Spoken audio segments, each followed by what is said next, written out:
জ্যোতিষে লগ্ন পঞ্চম এবং নবম যে ট্রাইন্সেটা আছে সেটা খুবই প্রেস করা হয়, সেটা সময় খুবই ভালো বলা হয়।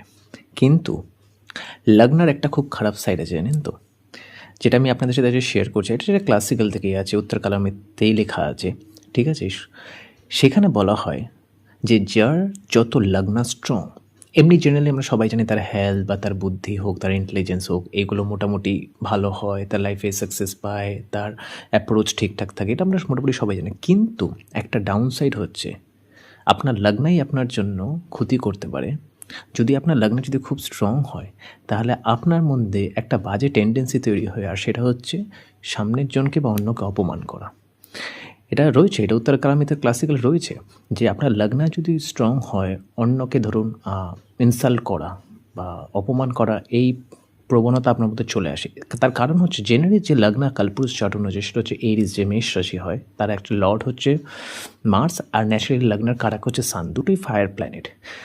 দেখুন যাদের যাদের বার্থ চার্টে স্পেশালি যদি ফায়ার লগ্ন যদি হয়, ফায়ার লগ্ন হচ্ছে লিও, এরিস অ্যান্ড সেজিটেরিয়াস, এবং সামহাও যদি এই যে মঙ্গল অ্যান্ড সূর্য যদি স্ট্রং থাকে বা লগ্নতে যদি ফায়ার প্ল্যানেট থাকে, মানে ওভারঅল লগ্ন যদি বার্থ চার্টে যদি খুব স্ট্রং হয়ে যায়, আপনার সাকসেস অ্যান্ড ওইসবের পাশাপাশি আপনার মধ্যে এই খারাপ জিনিসটা তৈরি হবে, আপনি অন্যকে ইনসাল্ট করে দেবেন, কারণ আপনি রিজিড হয়ে যাবেন, আপনার মধ্যে ফ্লেক্সিবিলিটি থাকবে না খুব একটা।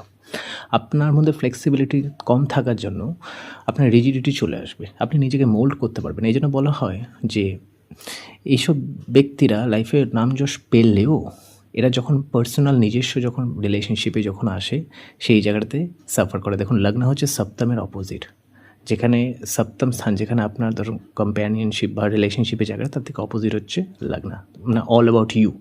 তো সেটা রিলেশনশিপের অ্যাসপেক্টে খুব একটা ভালো না। পার্সোনাল গ্রোথের জন্য ঠিক আছে, বাট পার্সোনাল রিলেশনশিপের জন্য না। তো লগ্নই আপনার জন্য সবথেকে ক্ষতিকর হাউস হতে পারে যদি খুব স্ট্রং হয়ে যায়।